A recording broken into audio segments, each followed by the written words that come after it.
ഹരേ കൃഷ്ണ. എല്ലാ സജ്ജനങ്ങൾക്കും പാദനമസ്കാരം അർപ്പിച്ചുകൊള്ളുന്നു. ഇന്ന് നമ്മൾ ഇനിയും 14-ാമത്തെ അധ്യായമാണ് കാണുവാനുള്ളത്. ഭഗവാന്റെ അതിമനോഹരമായിട്ടുള്ള വത്സസ്തേയം എന്ന് പറയുന്ന ഒരു ലീല, അതിൻ്റെ തുടർച്ച എന്നോണം ഭഗവത് തത്വത്തെ നന്നായി മനസ്സിലാക്കിയ, തിരിച്ചറിഞ്ഞ ബ്രഹ്മാവ് ഭഗവാനെ സ്തുതിക്കുന്നതാണ് ഈ 14-ാമത്തെ അധ്യായത്തിൽ നമുക്ക് കാണാൻ കഴിയുന്നത്. ഭഗവാനെ ബ്രഹ്മാവ് സ്തുതിക്കുമ്പോൾ ആദ്യം തന്നെ ആ ശ്രീകൃഷ്ണ സ്വരൂപത്തെ, ആ പൊന്നുണ്ണിക്കണ്ണൻ്റെ ഗോപാലനായിട്ടുള്ള ഭഗവാന്റെ ആ രൂപത്തെയാണ് ആദ്യമേ സ്തുതിക്കുന്നത്. ഇവിടെ ബ്രഹ്മാവ് പറയുന്നത് മഞ്ഞപ്പട്ടും അതേപോലെ കാർമേഘവർണ്ണത്തോടു കൂടിയവനുമായിട്ടുള്ള ഗോപസ്ത്രീകൾ ചാർത്തിക്കൊടുക്കുന്ന മുട്ടോളം വരുന്ന ആ വനമാല ചാർത്തിയ ആ കുഞ്ഞു കാതുകളിൽ കുന്നിക്കടുക്കനൊക്കെ ഇട്ട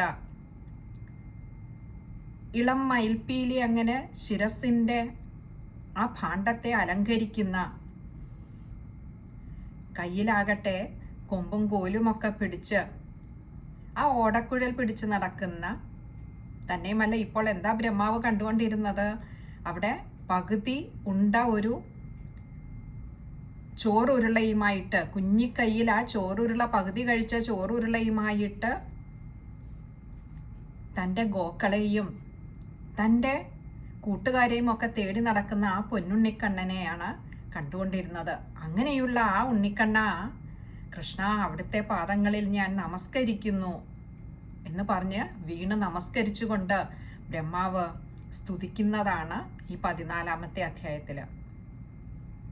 ഭഗവാനെ, അങ്ങ് സർവേശ്വരനാണ്.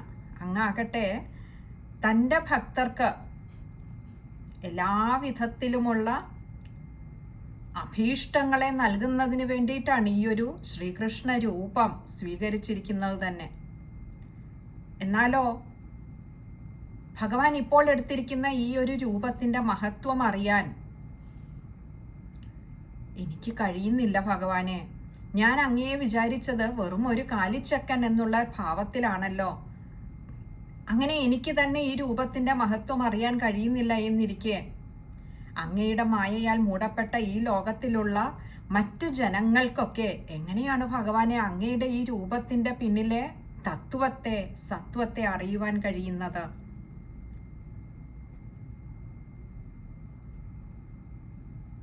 ഈ തത്വത്തെ അറിയുന്നതിനുള്ള, ഈ ജ്ഞാനത്തെ ആർജിക്കുന്നതിനുള്ള വിഷമമൊക്കെ ഓർത്തുകൊണ്ട്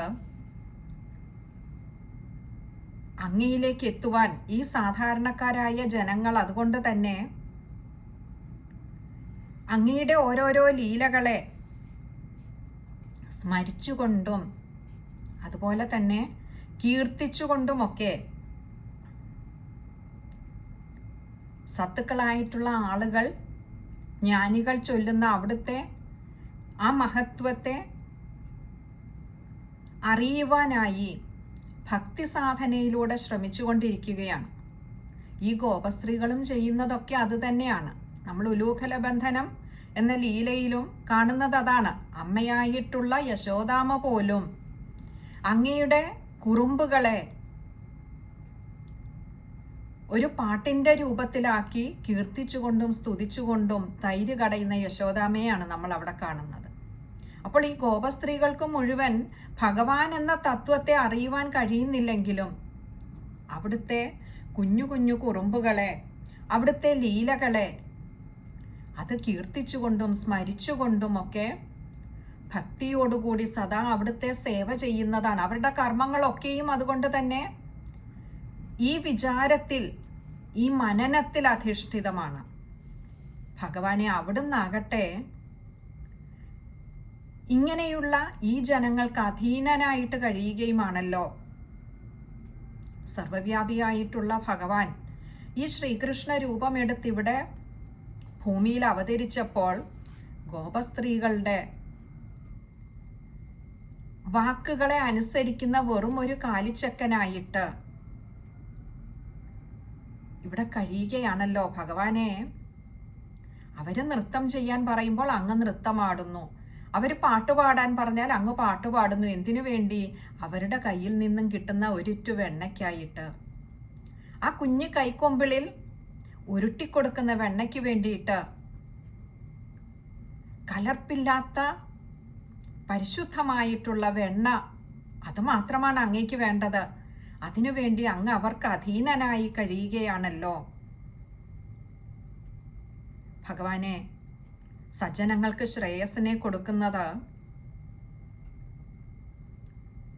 അങ്ങയുടെ ഈ ഭക്തി, അങ്ങയിലുള്ള ഈ ഉറച്ച ഭക്തി ഒന്നു തന്നെയാണ്. പക്ഷേ മൂഢന്മാരായിട്ടുള്ള ആളുകൾ തൻ്റെ അസ്തിത്വത്തെ അറിയാതെ അവര്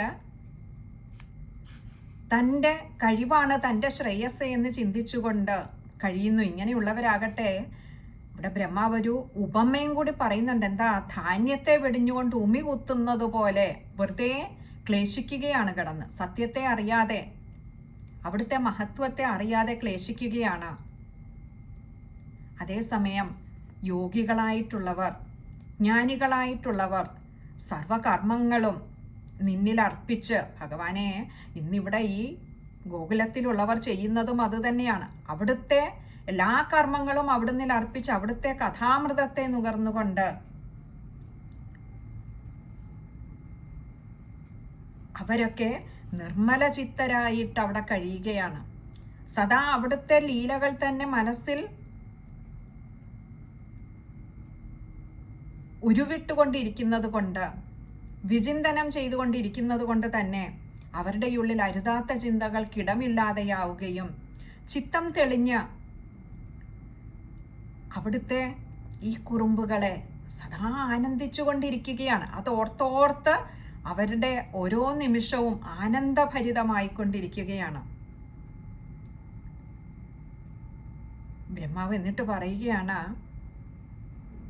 ആ ഗോകുലവാസികളുടെ ഇങ്ങനെ ഒരു ഭാഗ്യത്തെ ഭഗവാനെ കൺമുൻപിൽ കാണുവാനും അനുഭവിക്കുവാനും ആ കുഞ്ഞു കുഞ്ഞു കുറുമ്പുകളെ നുകരുവാനും ഭാഗ്യം സിദ്ധിച്ച ആ ഗോകുലവാസികളുടെ കാര്യം പറഞ്ഞിട്ട് പറയുകയാണ്, ഈ പ്രപഞ്ചത്തിലുള്ള പൊടികളെ, പൊടിത്തരികളെയൊക്കെ അല്ലെങ്കിൽ നക്ഷത്രങ്ങളെയൊക്കെ, മഞ്ഞു തുള്ളികളെയൊക്കെ നമുക്ക് വേണമെങ്കിൽ എണ്ണി തിട്ടപ്പെടുത്താൻ കഴിയും. പക്ഷെ ഭഗവാനെ, ഈ ജഗത്തിൻ്റെ മുഴുവൻ ഹിതത്തിനായിക്കൊണ്ട്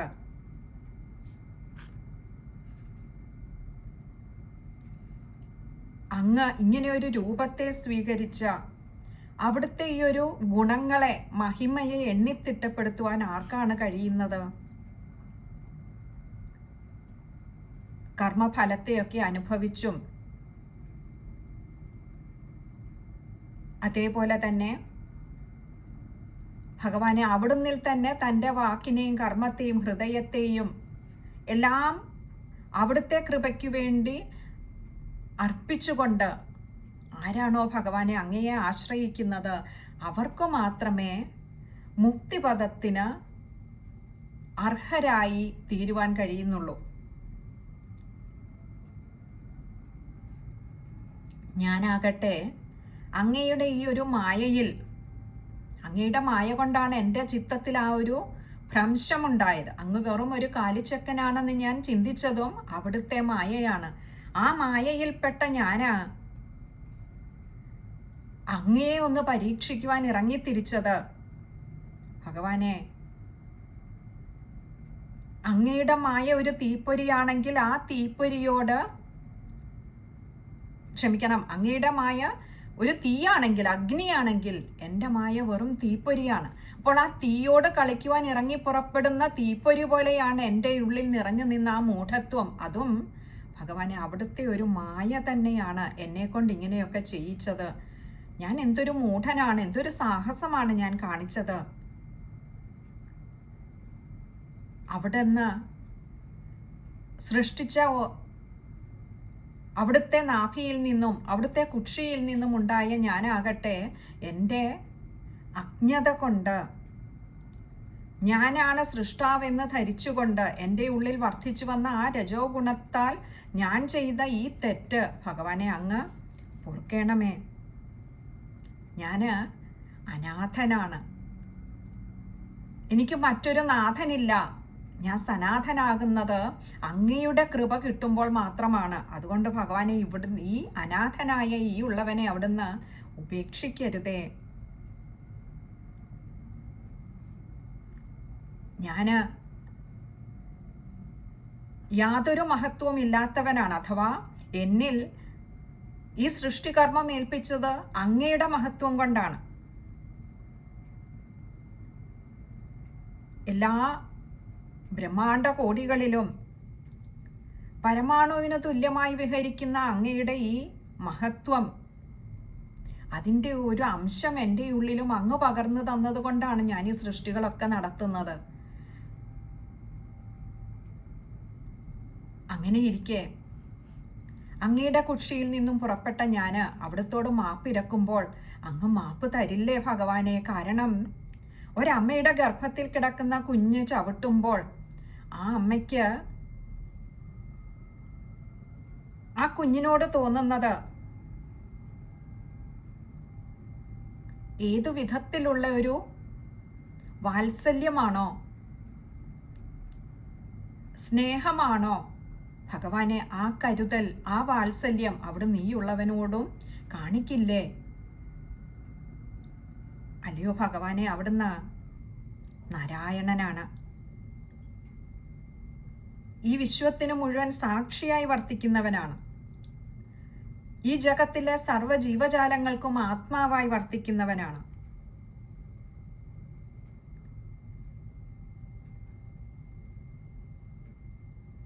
അങ്ങനെയുള്ള ഭഗവാനെ, ഞാൻ ഈ നീരിൽ മുഴുവൻ തിരഞ്ഞിട്ടും, കാരണം അങ്ങാകട്ടെ നാരായണൻ എന്ന് പറയുമ്പോൾ നരനിൽ നിന്ന് ഉത്ഭവിച്ചതാണ് നാരം, അല്ലെങ്കിൽ ഈ നരോദ്ധമായിട്ടുള്ള നീരിനകത്ത് ശയിക്കുന്നവനാണ് അവിടുന്ന്. ഇത് രണ്ടും അവിടുന്ന് തന്നെയാണ്. ഞാൻ അന്ന് അങ്ങയുടെ കുക്ഷിയിൽ നിന്ന് പുറപ്പെട്ടപ്പോൾ ഞാൻ എല്ലായിടവും തിരഞ്ഞത് ഈ സ്വരൂപത്തെ കാണുന്നതിന് വേണ്ടിയിട്ടാണ്. എനിക്ക് എങ്ങനെയാണ് കാണാൻ കഴിയുക? കാരണം ഞാൻ അങ്ങയെ കാണണമെങ്കിൽ അങ്ങയിൽ നിന്നും ഭിന്നമായി ഒന്നാണെങ്കിൽ മാത്രമേ എനിക്ക് അങ്ങയെ കാണുവാൻ കഴിയുള്ളൂ. ഞാനാകട്ടെ അങ്ങയിൽ തന്നെ നിലനിൽക്കുന്ന, അങ്ങയിൽ നിന്നും ഉത്ഭവിച്ച ഒന്നാണെന്നിരിക്കെ എനിക്ക് എങ്ങനെയാണ് അങ്ങയെ കാണാൻ കഴിയുക?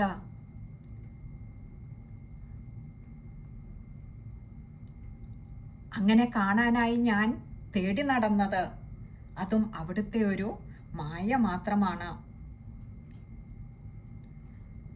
അവിടെ അന്ന് തന്നെ അങ്ങ് എനിക്ക് ബോധ്യപ്പെടുത്തി തന്നതാണ്, ഞാൻ അങ്ങയുടെ ഒരു അംശമാണ്, നടക്കുന്നതെല്ലാം ഞാൻ സൃഷ്ടിക്കപ്പെട്ടത് പോലും അങ്ങയുടെ മഹത്വം കൊണ്ടാണ്, അങ്ങയുടെ ലീലയാണ് എന്ന് അന്ന് തന്നെ അങ്ങ്, മായയ്ക്ക് അതീതനായ ഭഗവാൻ,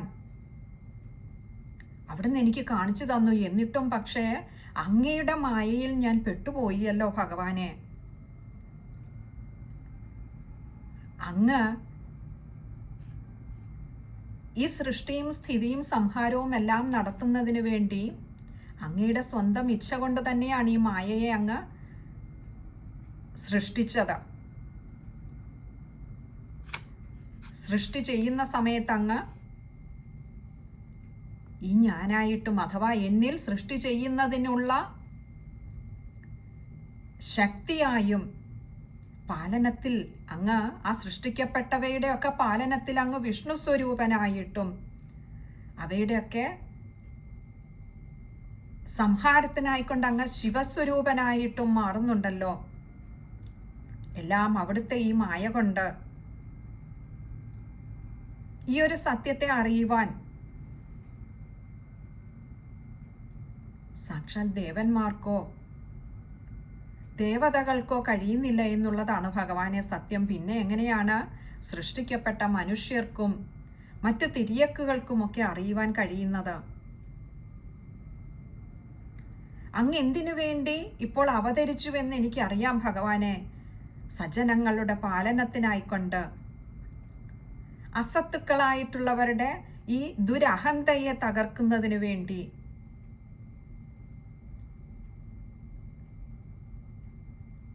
അങ്ങ് ഈ ഭൂമിയിൽ അവതരിച്ചപ്പോൾ യോഗമായാൻവിതനായിട്ടുള്ള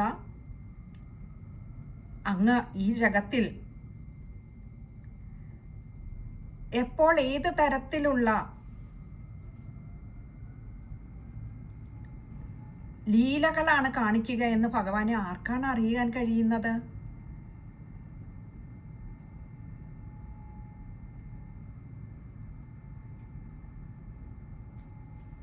അങ്ങയിൽ ഈ ജഗത്തിലെ സർവവും കുടികൊള്ളുന്നു.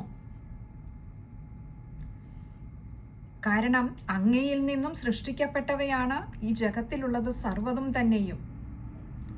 അങ്ങാണ് ആദ്യ പുരുഷനായിട്ടുള്ളത്. അങ്ങ് നിത്യനാണ്. എല്ലാം ഇല്ലാതെയായാലും അങ്ങുണ്ടാകുന്നു. അങ്ങ് മാത്രമാണ് ഇവിടെ നിത്യമായിട്ടുള്ളത്.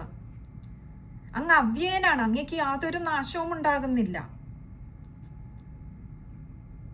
അങ്ങയ്ക്ക് ജനനവുമില്ല, മരണവുമില്ല.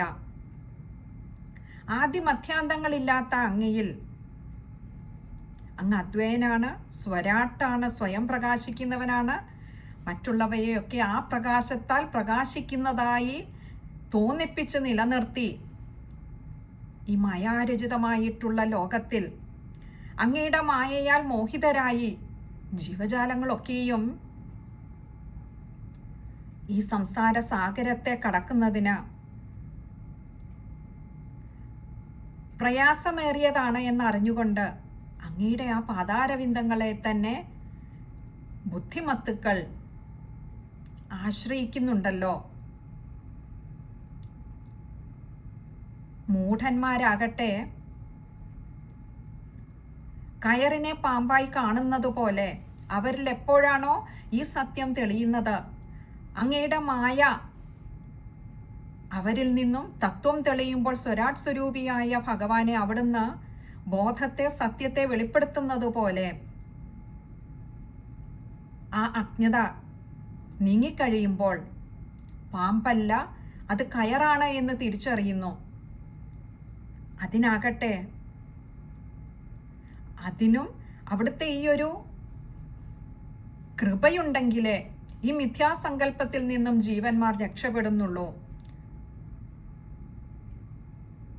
ജ്ഞാനസ്വരൂപനായിട്ടുള്ള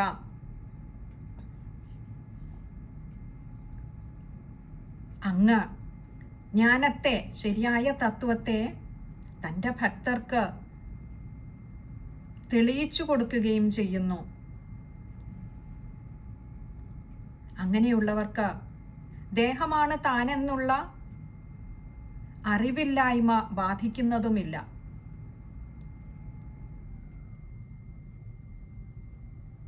ജ്ഞാനികൾ ഈ ഒരു ബോധമുള്ളിൽ ഉറയ്ക്കുന്നതിനായി അങ്ങയെ ആശ്രയിക്കുന്നു എന്ന് പറഞ്ഞുവല്ലോ ഭഗവാനെ. അവിടുന്ന് അവരിൽ എങ്ങനെയാണ് ഈ സത്യത്തെ വെളിപ്പെടുത്തി കൊടുക്കുന്നത് എന്ന് എനിക്കറിയാം ഭഗവാനെ. എന്താ?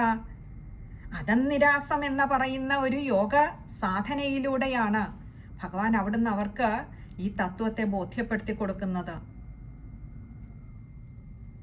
തൻ്റെ പ്രത്യക്ഷത്തിൽ കാണാൻ കഴിയുന്ന ഓരോന്നിനെയും ഇതല്ല താൻ തിരയുന്ന ആ പരമമായ സത്യം, ചൈതന്യമെന്ന് അവർക്ക് ബോധ്യപ്പെടുത്തി കൊടുക്കുന്നു. പുരുഷനല്ല, സ്ത്രീയല്ല, മനുഷ്യനല്ല, മൃഗമല്ല, പക്ഷിയല്ല, കർമ്മമല്ല, സൂര്യനല്ല, ഇന്ദ്രനല്ല, ചന്ദ്രനല്ല എന്ന് പ്രത്യക്ഷത്തിൽ കാണുന്ന എല്ലാത്തിനെയും നീതി നീതി നീതി എന്ന് പറഞ്ഞ് തള്ളിക്കളഞ്ഞുകൊണ്ട്, എന്നാൽ ഇവയ്ക്കെല്ലാം പിന്നിൽ വർത്തിക്കുന്ന ആ സത്യത്തെ, ആ ശക്തിയെ, സ്വരാട് സ്വരൂപിയായിട്ടുള്ള ഭഗവാനെ, ഇതെല്ലാം യാതൊന്നിലാണോ നിലകൊള്ളുന്നത്, ആ അസ്തിത്വത്തെ, ആ അടിസ്ഥാനത്തെ ഭഗവാനെ അവിടുന്ന് അവർക്ക് ചിൽസ്വരൂപനായ അവിടുന്ന്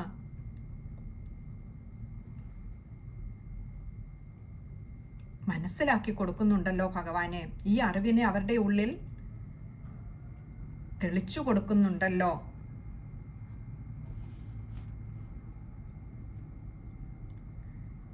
അങ്ങനെ ആ സത്യം ഉള്ളിൽ ഉറയ്ക്കുന്നതിനും ഭഗവാനെ അവിടുന്നെങ്കിലുള്ള അകാമഭക്തി ഒന്നുകൊണ്ട് മാത്രമേ കഴിയുകയുമുള്ളൂ. നമുക്ക് എന്തെങ്കിലും ലഭിക്കുന്നതിന് വേണ്ടി ആവരുത് ഭഗവാനോട് ഭക്തി ഉണ്ടാവുന്നത്. ആ സകാമ ഭക്തിയിലൂടെ ബാഹ്യമായ നേട്ടങ്ങൾ നേടിയെടുക്കുന്നതിന് വേണ്ടി മാത്രം ഭഗവാനെ ആശ്രയിക്കുമ്പോൾ ഭഗവാൻ എന്ന സത്യത്തെ അറിയുവാൻ നമ്മൾ ബാഹ്യദൃഷ്ടിയിലൂടെ ബാഹ്യപ്രപഞ്ചത്തിൽ തിരയുന്നത് കൊണ്ട് തന്നെ നമുക്കത് വെളിവാക്കപ്പെടാതെ പോകുന്നു, നമുക്കതിനെ മനസ്സിലാക്കുവാൻ കഴിയാതെ പോകുന്നു. എന്നാൽ അകാമഭക്തിയിലൂടെ തനിക്കൊന്നും ഭഗവാനെങ്കിൽ ഭക്തിയുണ്ടായിട്ട് ബാഹ്യമായ ഒരു നേട്ടത്തിനും വേണ്ടിയിട്ടല്ല, പക്ഷേ താൻ തന്നെ നിലനിൽക്കുന്നത്, തന്നെ തന്നെ താനാക്കി നിർത്തുന്നത് നാളെ ആ സത്യത്തിലേക്ക് തന്നെയാണ് താൻ എത്തിച്ചേരാൻ പോകുന്നതും എന്ന് തിരിച്ചറിഞ്ഞുകൊണ്ട് ഭഗവാനെ ഉപാസിക്കുമ്പോൾ, ധ്യാനിക്കുമ്പോൾ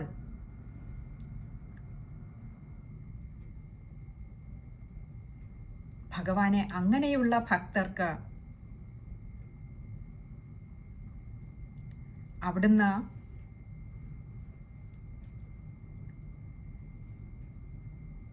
ഉള്ളിൽ ജ്ഞാനത്തിൻ്റെ രൂപത്തിൽ അവിടുന്ന് ശോഭിക്കുന്നുവല്ലോ.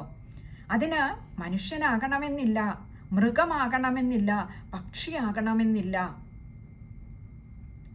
ഏതു രൂപത്തിലും ഭാവത്തിലും പിറവിയെടുത്താലും, ജന്മം കൊണ്ട് ഏത് രൂപം സ്വീകരിക്കേണ്ടി വന്നാലും, തൻ്റെ കർമ്മ പ്രാരബ്ധം കൊണ്ട് ഏത് രൂപത്തെ പ്രാപിക്കേണ്ടി വന്നാലും ഭഗവാനെ യജ്ഞം കൊണ്ടൊന്നും നേടുവാനാകാത്തതായിട്ടുള്ള ഈ ജ്ഞാനസംതൃപ്തി അവിടുന്ന് അങ്ങനെ അവിടുത്തെ ആശ്രയിക്കുന്നവർക്ക് നൽകുന്നുണ്ടല്ലോ. അതാണിപ്പോൾ ആ ഗോകുലത്തിലുള്ള സർവ ചരാചരങ്ങൾക്കും അങ്ങ് നൽകിക്കൊണ്ടിരിക്കുന്നത്.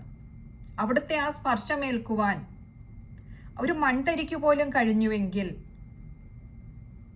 അവിടുത്തെ മുലയൂട്ടുവാൻ, അവിടുത്തെ മുലയൂട്ടി ആ സംതൃപ്തി അടയുന്നതിന് അവിടുത്തെ ഓരോ ഗോപസ്ത്രീകളെയും അവിടുന്ന് അനുഗ്രഹിച്ചുവെങ്കിൽ, അങ്ങയെ നേരിട്ട് വെണ്ണയൂട്ടുവാൻ ആ ഗോകുലത്തിലെ ഓരോ ഗോപസ്ത്രീകൾക്കും കഴിഞ്ഞുവെങ്കിൽ, അങ്ങയെ വാരിയെടുത്തൊന്ന് വാത്സല്യത്തോടെ ഉമ്മ വെക്കുവാൻ ആ വ്രജത്തിലെ ഓരോ ഗോപന്മാർക്കും കഴിഞ്ഞുവെങ്കിൽ, അങ്ങയോടൊപ്പം അങ്ങയുടെ സുഹൃത്തായി നടന്ന് അങ്ങ് കാണിക്കുന്ന ഈ ലീലകളെയൊക്കെ ആസ്വദിക്കുവാൻ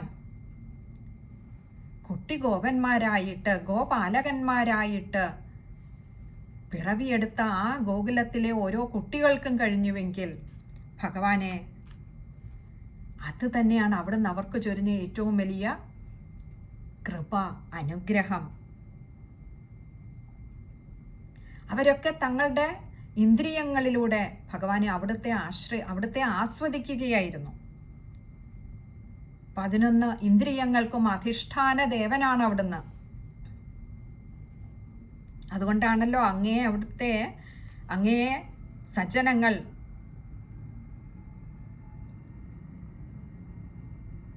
ഉപേന്ദ്രൻ എന്ന വാഴ്ത്തുന്നത് തന്നെ.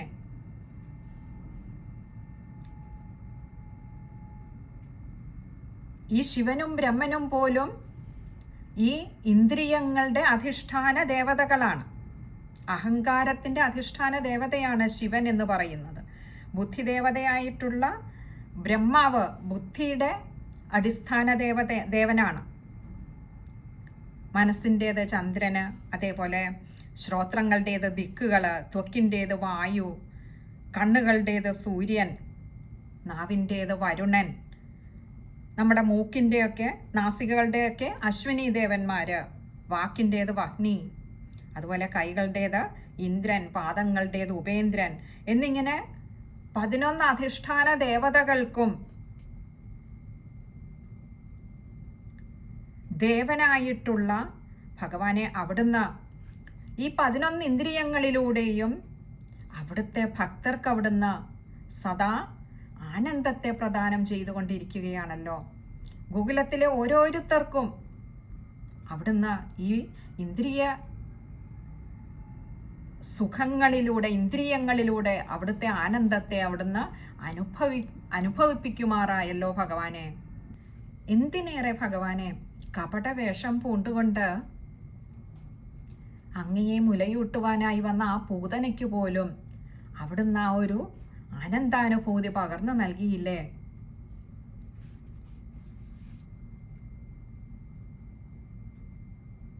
തങ്ങളുടെ എല്ലാ കർമ്മങ്ങളും നമ്മളൊക്കെ സമ്പത്തെന്ന് കരുതുന്ന ഗൃഹം, ധനം, അതേപോലെ മറ്റുള്ള സാമ്പത്തികമായ സ്രോതസ്സുകളൊക്കെയും അവയൊക്കെ ഭഗവാനെ അവിടുത്തെ ചിന്തയുടെ, അവിടുത്തോടുള്ള പ്രേമത്തിൻ്റെ, പ്രേമസ്വരൂപനായ അങ്ങയോടുള്ള പ്രേമത്തിൻ്റെ മുന്നിൽ നിസ്സാരമാണെന്ന് തിരിച്ചറിഞ്ഞുകൊണ്ട് ആ ഗോകുലവാസികളായിട്ടുള്ള ഓരോരുത്തരും അങ്ങയുടെ പ്രീതിക്കു വേണ്ടി, അവരുടെ കർമ്മങ്ങളെല്ലാം അതിനുവേണ്ടി ആയിരുന്നുവല്ലോ. അങ്ങനെ സർവകർമ്മങ്ങളും അങ്ങയിൽ അർപ്പിച്ച ഭഗവാനെ ആ വ്രജവാസികൾ അവരെത്ര സുകൃതികളാണ്, എത്ര ഭാഗ്യവാന്മാരാണ്. അങ്ങയുടെ ഈ ഒരു പ്രേമത്തെ അവർക്ക് ആവോളം നുകരുവാൻ കഴിഞ്ഞുല്ലോ. ഇങ്ങനെ തങ്ങൾക്ക് ബന്ധമാകാവുന്നതായിട്ടുള്ള സർവ്വതിനെയും ഭക്തിക്കു മുന്നിൽ, പ്രേമത്തിനു മുന്നിൽ ഒന്നുമല്ല എന്ന് തിരിച്ചറിഞ്ഞുകൊണ്ട് തങ്ങളുടെ എല്ലാ കർമ്മങ്ങളും ഭഗവാനു വേണ്ടി ചെയ്യുന്നതായി വരുമ്പോൾ, അതായത് നമുക്ക് ബന്ധനങ്ങളാകാവുന്നവയിൽ നിന്നെല്ലാം മനസ്സിനെ മുക്തമാക്കുവാൻ കഴിയുമ്പോൾ, ഭഗവാനെ പ്രപഞ്ചാതീതനായിട്ടുള്ള അവിടുന്ന്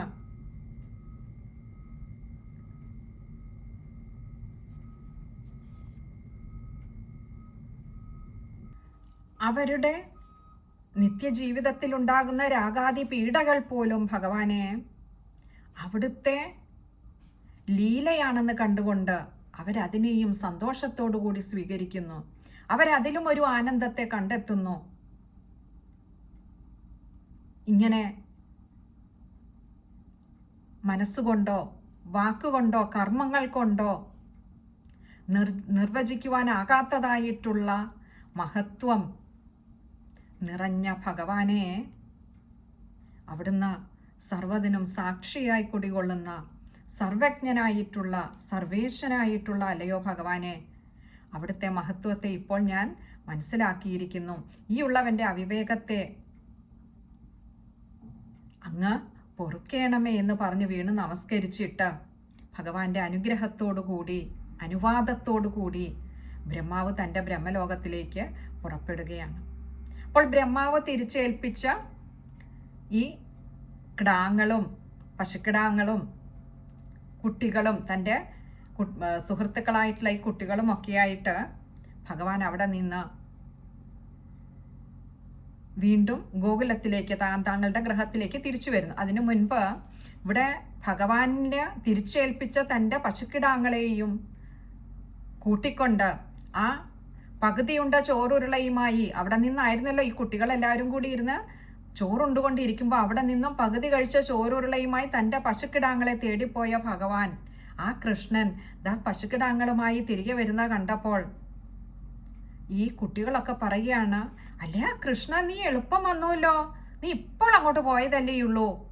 സത്യത്തിൽ ഭൂമിയിൽ അപ്പോഴേക്കും 1 വർഷം കഴിഞ്ഞിരുന്നുവെന്നാണ്. എന്നാൽ ഈ ഗോപക്കുട്ടികൾക്ക് അതൊരു അരക്ഷണമായിട്ട് മാത്രമേ തോന്നിയുള്ളൂ.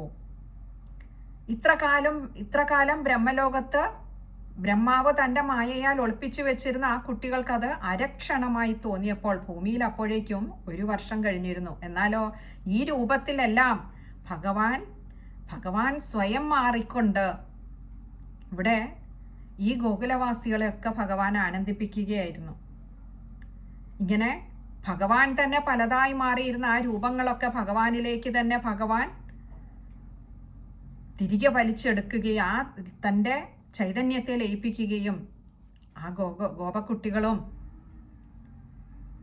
ഗോക്കുട്ടികളുമൊക്കെയായി വീണ്ടും തങ്ങളുടെ ഗ്രഹങ്ങളിലേക്ക് അന്ന് വൈകിട്ട് അവരൊക്കെ തിരികെ വരുന്നു.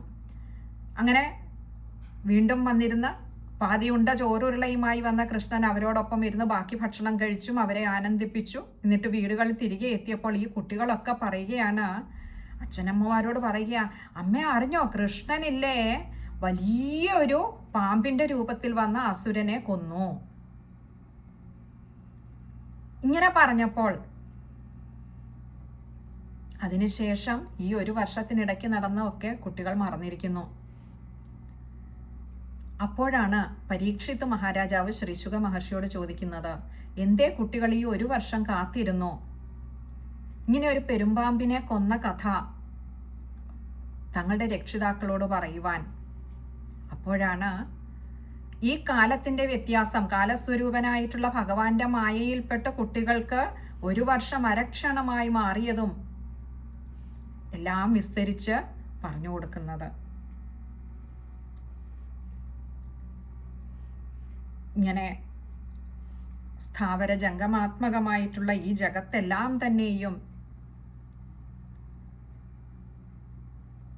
കൃഷ്ണമയം തന്നെയാണ് എന്ന്